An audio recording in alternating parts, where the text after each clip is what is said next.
Good afternoon, my dear brothers and sisters. We wish to welcome all of you, our dear pilgrims, our dear faithful here at the Manila Cathedral as we celebrate our Holy Eucharist, celebrating as well the memorial of Saint Pius X. And I know it's a holiday. We thank you for your visit and for making time to celebrate the Holy Eucharist with us. And as you mark as well your pilgrimage as we continue this Jubilee year. My dear brothers and sisters, what could seem or what could be a very happy event, a very festive event, turned out to be an event when or where the one who invited the king felt that sadness deep within. May mga tao siyang inimbitahan para makiisa sa kanyang pagsasalo para sa kanyang anak. But then those invited didn't come. Those invited mistreated his servants. Those invited went to his farm and to another their business. Nag-imbita ulit pero mayroon mang dumating, ngunit hindi naman nakasuot ng damit pangkapistahan. And that is why he was also bound in chains and was asked to go outside. What could be a very happy and a festive event turned out to be a very sad one.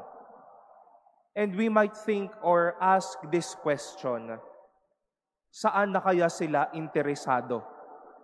Inimbitahan sila, pero sa iba sila pumunta. Inimbitahan sila pero pinakita nilang hindi sila kahanda-handa sa kanilang kasuotan.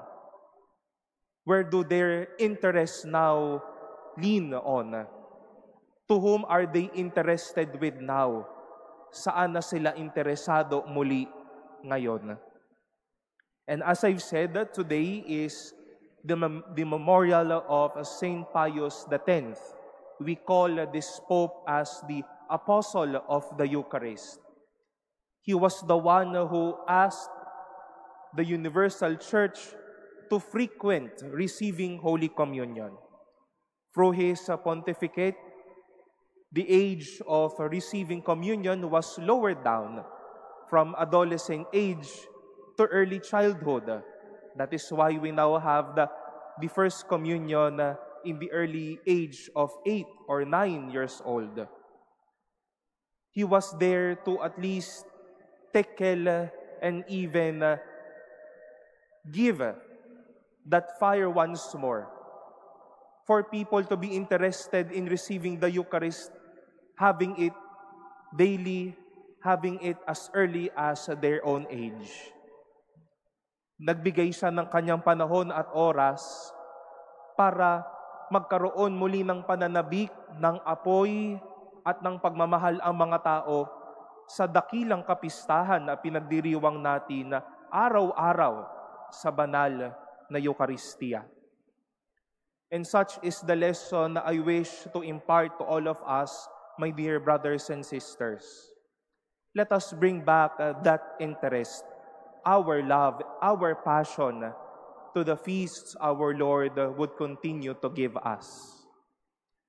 Dahil kapag ka ngayon ay usapang simbahan, usapang misa, ay okay lang. Yung susuotin ko, dahil gagala naman ako mamaya, yung presko ako. Pagka magmimisa, ay araw ng linggo, papahinga na lang ako. I'll just watch I'll just binge watch so that I can enjoy my rest day. This has been a challenge, a reality.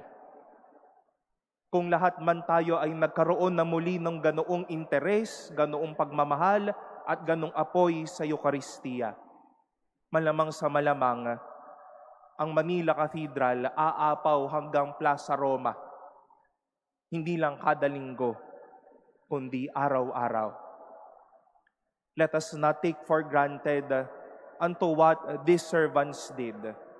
They were invited and they neglected the invitation. One was invited, but he came not prepared. Bring back our interest to the feasts of the Lord, to the Holy Eucharist, and there experience how God is gracious and how God is generous.